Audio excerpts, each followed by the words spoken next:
Sa bawat kwento ng buhay na aming naitatampok dito sa ating programa, isa na yata ito sa pinakatumagos sa aking puso. Ito ang kwento ng buhay ng batang si Miguel na maagang naulila sa kanyang ama at ina. Nahihirapan siya ngayon sa kanyang pag-aaral dahil nakikituloy lamang siya sa ibang tao para may pagpatuloy nila ang kanilang pag-aaral ng kanyang kapatid. Napakagaling mag-aral ng batang ito. Pangarap niya na maging doktor balang araw. Sa mga binibitawan niyang mga salita, nararamdaman ko ang bigat at hinagpis niya dahil sa pangungulila niya sa kanyang mga magulang. Nag-iisa na lang po ako. At isang awit Maiyak na lang po ako kung ang kanyang aawitin. ako, Alay niya mama. para sa kanyang ina.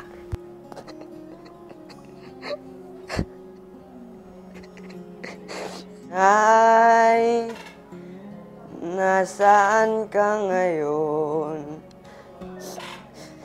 Nasaan pusong nalulumbay?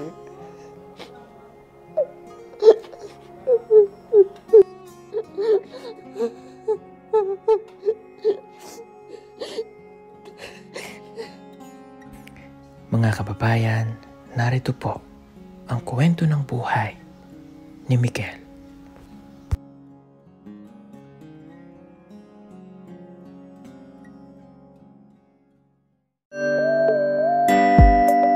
Pugong biyahero, ang hero ng masa, ang hero ng masang Pilipino.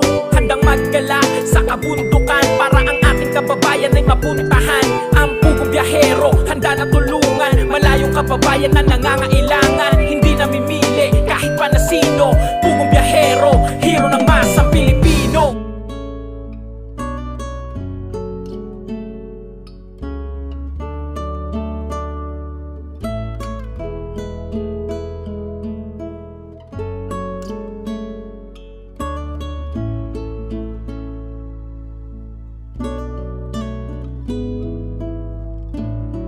Mga kababayan, good morning po sa lahat ng mga viewers po natin. Ayan, kasama po natin si Miguel po ngayon at last Friday ba yun? Ano napunta tayo doon? Thursday. So last week po yun. So ngayon is Monday. Hindi agad kami nakabalik po. Kaya ngayon lang po kami nakapunta kasi napakalayo po dito eh. From Davao, kailangan nga namin mag-travel pa ng 5 hours papunta po dito. Nandito po kami ngayon sa Kapalong, Barangay Gumitan. Ano nga pangalan ng sitio nyo? Sitio Campina po. Campina po. Yan, Sitio Campina. Pero nag-aaral po siya sa Kapatagan kung saan po nag-aaral din si Russell noon. Noong isang taon namin siyang pinag-stay dito sa Kapatagan bago po siya natin dalhin sa Laguna. Anyway, so kamusta naman Miguel? Mabuti naman po. Okay, ngayon po ay Monday, walang pasok, ano? Apo. Kahapon po sana namin siya pupuntahan, kaya lamang ay hindi agad namin siya na-contact at wala pong kuryente dito kahapon. So, mga lobat ang kanilang mga cellphone. Sakto naman po ngayong Monday ay holiday, so sakto at wala pong pasok. Pasensya ka na, maistorba ka ulit namin. Okay lang po. Pero pagpunta po namin dito ay wala ka. Asan ka galing? Doon po sa bundok? Apo. Ano yung dala-dala mo? Kamuti po. Kamote. Okay. So, yan yung inyong pagkain. Apo. Masarap yan, kamote. No? So, napanood mo ba yung video mo? Wala po. Napanood mo? Wala po. Ay. Nag-online po ako, nanghiram po ako sa cellphone ng tinitirahan ko po. Okay. So, May cellphone po yun. okay. Yung mga teacher na panood na siguro nila. Marami pong salamat ulit kay Ma'am B.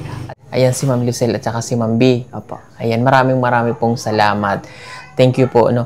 Okay. So, alam mo, nung na-upload namin yung video mo, ay ang daming umiyak sa'yo. No, ang daming napaluha doon sa kwento ng iyong buhay. At sa kabila nun ay marami ding humanga sa'yo. No? Kasi ang galing-galing niya pong mag-aral. Best in math, best in science, best in araling panlipunan, tsaka best in singer. So pangarap po kasi nitong bata na ito ay maging doktor. Okay. May mga naitanong ako sa kanya before and nalaman nga namin, di ba, na maaga silang nawalan ng nanay niya at saka tatay. So, yung isa niyang kapatid po, yung babae, yung panganay. Apo. Ito yung may asawa na. Apo. Okay. Tapos yung ikaw yung sumunod. Apo. At saka mayroon pa po siyang isang kapatid. Anong pangalan nito? Choi po. Zoe. Choi. Choi. Apo. Si Choi, na yun din yung na-feature po, na magkasama silang dalawa doon po sa vlog ni Ma'am B. Okay, ito gusto ko rin siyang makilala at makausap din natin mamaya. Yung panganay ninyo ay ilang taon nag-asawa? 16 po. 16? Apo. Ako, minor de edad pa rin Siya ba yung may anak na? Isa po. Okay, pero bakit nasa Davao siya? Naghiwalay po sa kanyang Asawa. Apo. So, kailangan niya magtrabaho. Apo. Nasaan ang anak niya? Doon po sa kanyang asawa. Bisaya? Hindi po. Luma din. Apo. Bakit naghiwalay? Iwan lang po. Okay, sige. Okay, ngayon po mga kababayan, gusto kong makilala din yung isa sa kanyang mga kapatid pa. Naman po si Choi. Halika. Good morning. O sige, upo ka. Ito po si Choi. Okay. Choi, ilang taon ka na? 14 na po siya. 14. Apo. Okay. Anong grade na siya? Grade 5. Oh, late na rin siya. Late na rin siya kasi lagi pong magkahinto eh. So, ibig sabihin mo, huminto din ito. Apo. Huminto ka sa iyong pag-aaral. Yes po. Okay. Grade 5. Kailan ka lang ulit nag-start pumasok? Nung ano pa po siya, nag-start po siya nung nag-start po ako. Sabay kayo ngayon taon? Apo. So, kaya grade 5 siya pa lang siya. Apo. Kamusta ang pag-aaral mo, Choi? Okay lang po. Magaling ba siya mag-aaral? Apo. Oh. Katulad ka rin ng iyong kapatid. Yes po. Magkamukha nga kayo. So, kailan naman ang birthday mo? Ewan po po. Ay, hindi niya alam birthday niya? Hindi ko rin po alam. Oh. Bakit hindi alam yung birthday? Hindi Wala. na itala ng nanay? Opo. Hindi na po may sabi sa aming mga magulang kung kailan po yung birthday namin. Pati ikaw? Yung akin po, at alam po ng ano po, yung mga tinitiran ko po, alam po niya. Kailan ang birthday mo? January 8 po. Okay, January 8. So, ikaw ang hindi alam. Wala pa siyang birth certificate. Wala, kaya hindi alam eh. Pero pwede siyang i-late registration. Kasi, buti dito tinanggap sa school kahit walang birth certificate. Kasi kumbaga, dito nga sa mga lumad. Pero, kailangan pa rin ng birth certificate. Opo. Di ba? Yes po. Okay, kailangan, alam mo, madali lang kuhanan yan ng birth certificate. I-late registration lang. Opo. Kailangan nyo na may birth certificate kasi nag-aaral kayo, no? Yes po. Okay. Si Choi, ito po ay ngayon ko lang din siya na-meet. Kamusta ka naman, Choi? Okay lang po. Kayong dalawa ng kapatid mo ay sabay ba kayong pumapasok? Hindi. Sabay po. Okay. So nakikisakay din kayo? Nung una po, nagkaiwalay kami ng kuya ko. Tapos, hindi po ako nakapag-aral. Kasi doon po ako sa magutuan ko. Itihan ko po. Nagkahiwalay kayo? Bakit kayo nagkahiwalay? Yun po, siya din patuloy sa pag-aral dito sa... Pero nakahinto doon siya kasi walang mag-suporta sa kanya. Habang ako naman po, doon po sa Biya. Hindi ko naman po gusto magkaiwalay kami nito eh. Pasensya ka lang kung hindi tayo nagkasama nung araw na yun. Kailangan ko magtira dito eh.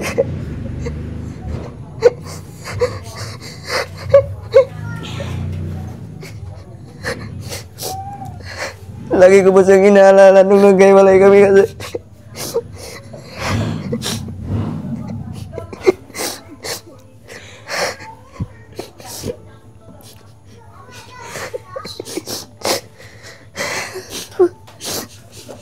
Gusto ko naman po sanang kasama siya eh. Pero hindi naman po. Pero ngayon po, hindi ko na po sa pagkawalan. Hindi ko na po siya gustong mawalay ngayon. Okay, so ibig sabihin nyo, nagkahiwalay kayo dahil kumbaga hindi nyo na alam kung Opo. saan kayo pupunta, kung sinong mag-aalaga. Kaya Opo. nagkahiwalay kayo. Gaano katagal kayo nagkahiwalay? Ilang years na po. Nung 5 po yung 5 years. 5 ipa po yung ano ko. Mm-mm. Nasa 5 taon na po ako. 5 taon ka pa lang nun? Opo. Mm-mm. Tapos nagkaiwalay po kami nito. So baby pa siya noon, tatay? Opo. Lola? Opo. Okay, tapos hindi mo siya nakita, hindi mo agad siya nakita. Opo. Saan siya dinala? Doon po sa bukid po. Malayo? Opo. Okay. So, ngayong taon lang kayo nagkasama? Opo. Okay, so kumbaga, ayaw mo na magkahiwalay kayo. Opo. Okay, kaya lang kailangan kayong magkahiwalay kasi walang mag-aalaga. Opo. Okay, so ngayon na magkasama na kayo ng iyong kuya, ano?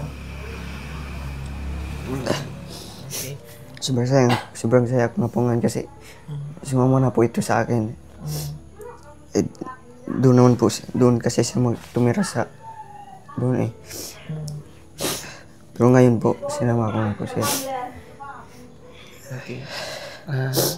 Choy, gaano kahirap sa sitwasyon mo yung nangyari sa inyo ng iyong kuya nung nagkahiwalay kayo? Mahirap po kasi yung hindi natin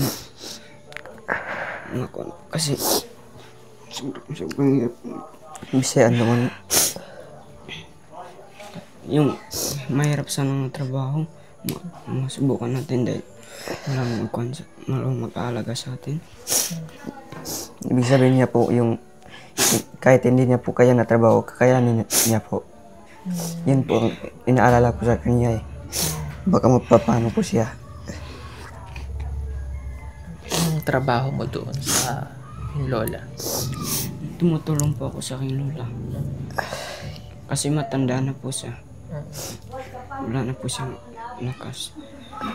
So ngayon na magkasama na kayo ng iyong kuya, so ano yung pakiramdam mo noon? Ano yung naging feeling mo nung yung kapatid mo ay nakasama mo na? Masaya po.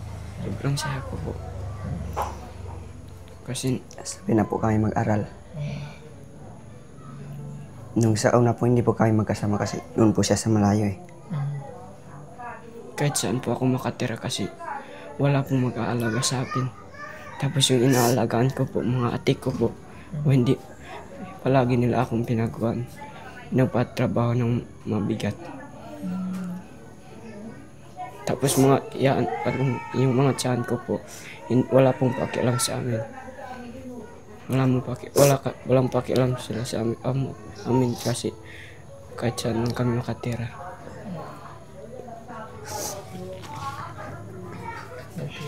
Feeling ko, kasalanan po ng aming mga magulang ko eh. Hindi po kami mga ganito. Dapat ko nandito po sila ngayon.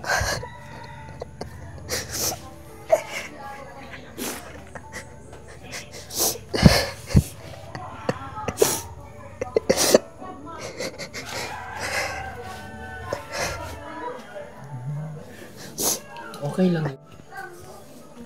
Kumbaga may ano lang po, normal naman po na kumbaga na nasabi yun ni Miguel na kumbaga parang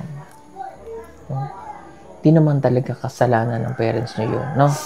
Kumbaga nagkataon lang talaga na maaga silang kinuha ng Diyos. Hindi naman kagustuhan ng mama mo na kumbaga na siya ay makagat ng ahas. Hindi rin kagustuhan ng tatay nyo na siya ay maagang mawala. Ano ba, nagkasakit ba si Papa? Binaral po.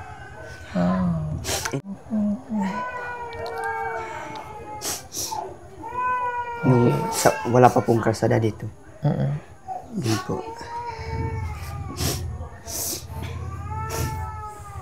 Okay, hindi, kumbaga, ano yan, yung magulang natin, naintindihan kita dun sa, kasi may yung part po na nasabi niya yun. Pero, ano yun eh, kumbaga, dahil sa pangungulila, sa paghahanap nila ng magulang, paghahanap nila ng, may masasandigan sila, mayroon silang yung matatawag na kapag may problema sila at lalo yung sa paglaki po nila na kailangan talaga nila noong mag-aalaga at hindi sana sila nagkahiwalay ng kapatid na kung nandito yung parents niya.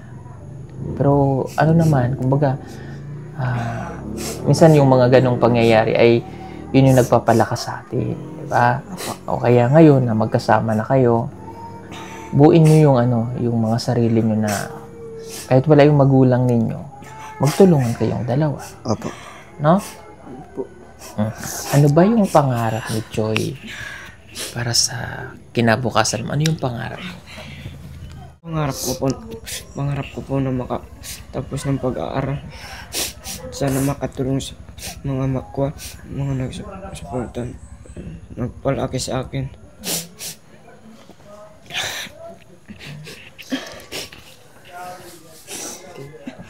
Hindi, po, sobrang, siya. Teka lang. Opo. Ngayon lang po kasi kami, nung bata pa po kami, hindi po namin alam. Pero ngayon po na ganito na po yung edad namin, hinahanap po namin ang aming ina, pero hinahanap po namin ang yung po ng isang ina, pag alaga po, tas at pag po yun kasi, yung pagigugma po,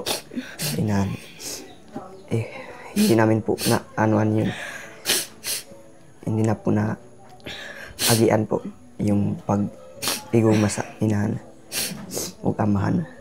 Okay, kung hindi daw po nila naranasan. Naranasan, hindi po Yung pagmamahal ng isang magulang. So, sabi nga ni last time, hindi niya naranasan yung yakap ng isang ina. Yun yung pinakamasakit na part doon. Okay, kung halimbawa, malay natin na papanood tayo ngayon. Nandyan ngayon sa paligid natin ng iyong ama at ina. Ano yung gusto mong sabihin, Joy, sa iyong mama at papa?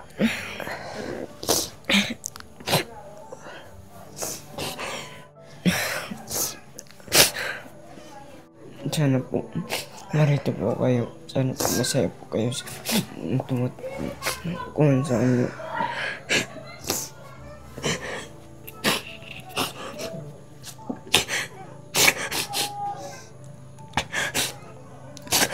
Ilang taon siya namatay, mama mo? Baby pa po siya. Oh, baby pa. Opo. Kaya siguro hindi, wala talaga. Kaya lumaki na siya sa ibang tao. Napakalungkot nung yung story ng buhay nilang dalawang magkapatid. Mahaba po. Okay, ano ba yung mga pinagdaanan nyo sa buhay? Ikaw, Miguel, ano yung mga pinagdaanan mo sa buhay noong ikaw ay habang lumalaki na? Ilang taon ka noon? 5 taon? Nung namatay ang nanay mo. So, sino yung unang nag-alaga sa'yo dahil buhay pa yung tatay mo, di ba? Pagka matay ng tatay mo, ano yung buhay na naranasan mo na? Doon po sa pagkamatay, pag wala po yung mga magulang ko, doon po kami sa luna namin po. Tapos, doon po kami nagtatrabaho. Tumutulong po kami. Tapos hindi po kami nakapag-aral doon. Pero simula na kinuha na po ako, nagtira na po, doon na po kami nagkahiwalay-hiwalay. Opo. Okay. Ikaw, nakaka-inspire din sa mga katulad ninyo, no? Sa mga estudyante ngayon. Minsan hindi nagagamit yung tamang pag-aaral. Kayo, nakaka-inspired kayo kasi kahit na hirap kayo sa buhay, kahit na wala kayong mga magulang na gumagabay sa inyo, ay nagsisikap kayo mag-aaral at matatalino. No? Ako bilib ako sa mga batang katulad po nila, lalo na sa mga ganito na yung walang magulang pero sila lang. No? Okay? So kayong dalawang magkapatid ay gusto kong magmahalan kayo at magtulungan kayo para maabot niyo yung inyong pangarap. No? Si Miguel po, mataas ang kanyang pangarap sa kanyang sarili. Gusto niyang maging doktor. Ikaw, may pangarap ka rin para sa sarili mo. Ano yung gusto mong sabihin sa iyong kuya? kay Miguel? Sana po matuloy ang iyong pangarap. Sana po pagsisikapan mo. Kasi wala na tumutulong sa atin.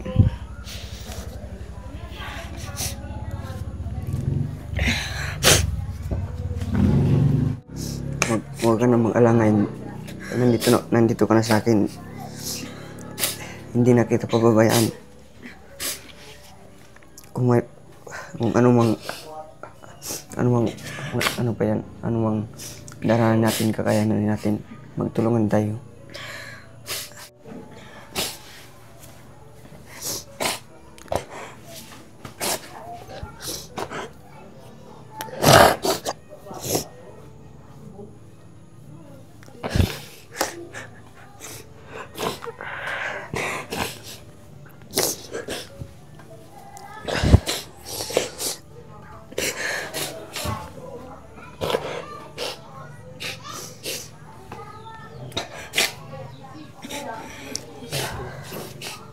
Paano kung dumating yung time, Miguel, na kailangan mong mahiwalay sa kapatid mo para sa mas maganda mong kinabukasan o yung pag-aaral? Kaya mo ba siyang iwanan? O...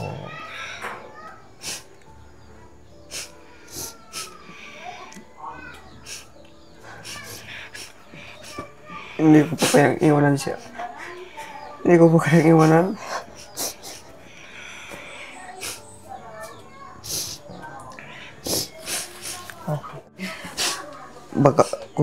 Baka kung maiwanan ko po si baka may mga bagay naman talaga na hindi natin alam.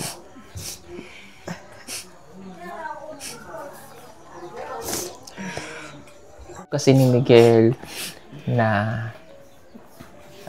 baka pag iniwanan niya na naman yung kapatid niya, kung ano na naman ang mangyari, di ba? Kung mahirapan na naman, kung saan na naman mapunta yung kapatid. Okay? Pero hindi naman dyan natatapos lang yan eh. No? Malay po natin, na silang dalawa pa rin ang magkasama. At kung silang dalawa ang magkasama, ay mas magiging masaya ang bawat isa, ano? Apo. Ayaw mo nang mawalay kay kuya? Hindi po. Okay. Gaano mo kamahal si kuya? Okay. Sige. Kayo ba ng ate mo ay nagkikita? Yung nasa Davao? Hindi po. Kahit nagkaka-chat kayo? Minsan lang po mag-chat. Kayo ba ay sabay lumaki nung ate mo o nagkahiwalay din? Nagkahiwalay din po. Ilang years na po hindi pa siya nakapunta dito. Okay. Ano yung mensahe nyo kay ate nyo? Mali nyo, napanood naman niya tayo. Ano yung gusto mong sabihin kay ate mo, Miguel? Mag-ingat ka po dyan. At mag-ingat ka po dyan, lalo na sa'yo. Sana po maka-uwi ka na dito. Miss ka na namin.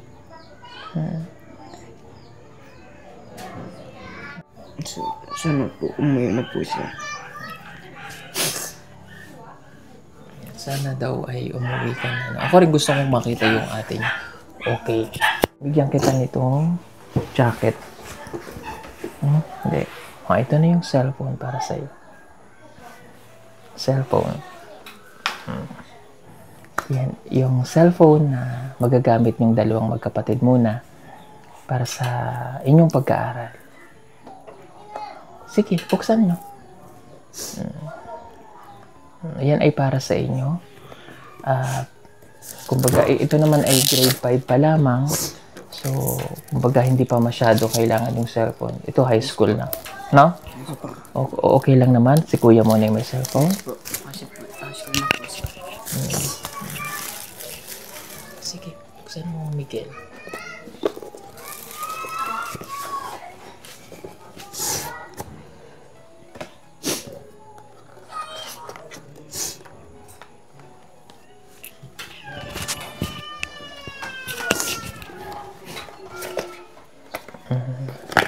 Dito naman po ay may kuryente, ano? May kuryente dito kaya hindi po mahirap makapag-charge ng cellphone. Akin na yung isang ano. Meron pa yan.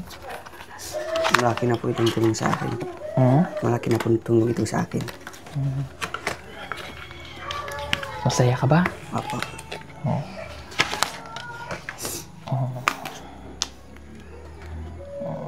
Ayan, para pag may kailangan din na assignment ang iyong kapatid, matutulungan mo rin siya, no? Opo. Maraming salamat po. Thank you. Yan. So, at least madali ko rin po siyang makokontak kapag kailangan ko po si Miguel sa mga kailangan natin para sa pag-aaral po niya. Okay lang ba? Okay lang po. Nakakatuwa itong bata na to. Okay. Tapos, Maraming salamat po ulit. pwede ka na niyang mag-login, pwede ka nang Opo. cellphone. Mamaya, para bagay nakakapag-chat naman siya sa akin. So, pwede naman siyang mag-online dyan para makapag-chat ulit. At maisali kita dun sa grupo ng mga scholar. So, may grupo kasi kami doon para at least sama-sama na lang. Pag nag-chat ako, isang ano na lang po. Okay? At bukod dyan, ay mayroon pang mga tumulong para sa inyo ulit. Okay? Ito, magti-thank you lang tayo. Yan. Marami pong salamat kay Lola EA na nagpadala po ng 5,000 pesos. Kay OFW ng Singapore, nagpadala ng 3,168. Okay. At meron pang magbibigay ng tulong na magpapadala sa iyo ng monthly allowance mo. Si Tita Lani, from Tita Lani, ayan, marami pong salamat. Nagpadala po siya ng 2,722 pesos. Okay, so itong nabanggit po natin ay ito po yung kusa po nilang ipinadala, no? Hindi po natin ito hihingi sa kanila. Sila po mismo yung nagpadala po nito. And si Tita Lani, sabi niya nga, magpapadala siya ng iyong monthly allowance. So, hindi naman niya pa sinabi kung ilan sa sunod na buwan, kung magkano yung ipapadala niya monthly. Basta ang sinabi lang niya, ay magpapadala siya sa iyo ng monthly allowance. Marami pong salamat sa mga nagpadala po nito. Okay, so ang total nito mga kababayan ay 10,870. Napakalaking tulong po nito para sa magkakapatid. Ayan.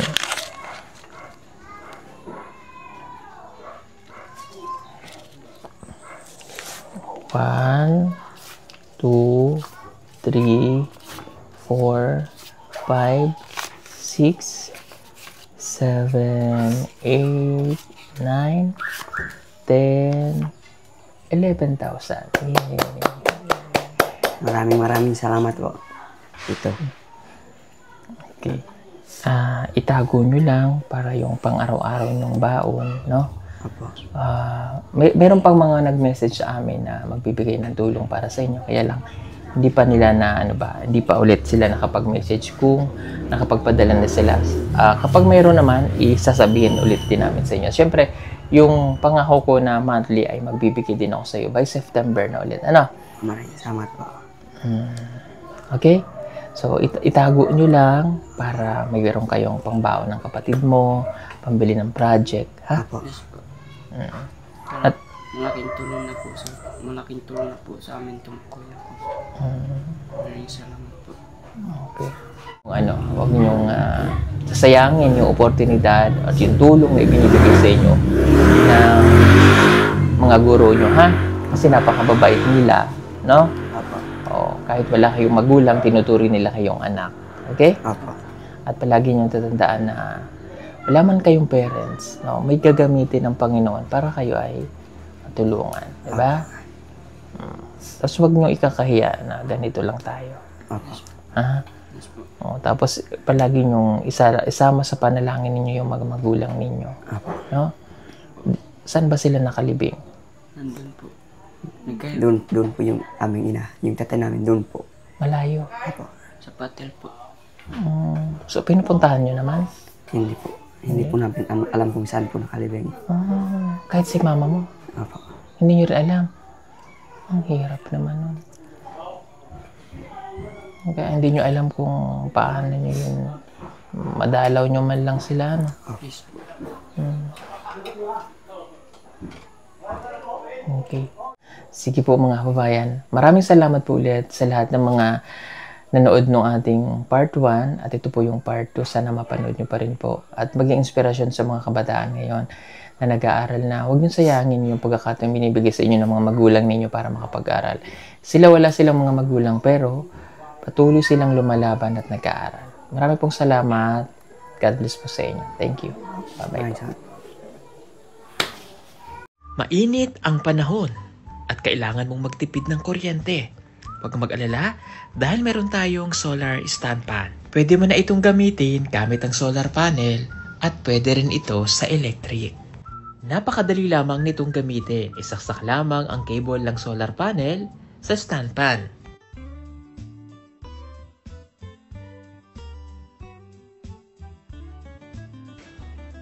Ibilad ang solar panel direct sa araw.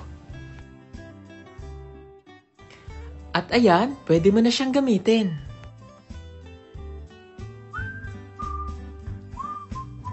Napakaganda nitong solar stand fan na ito at napakatibay. Mayroon na rin siyang ilaw at pwede ka ritong mag-charge ng cellphone.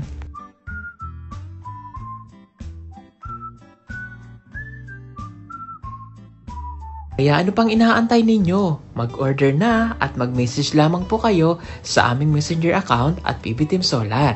Sa bawat order po ninyo ay malaking tulong po sa ginagawang pagtulong ng PB Team. Maraming salamat po!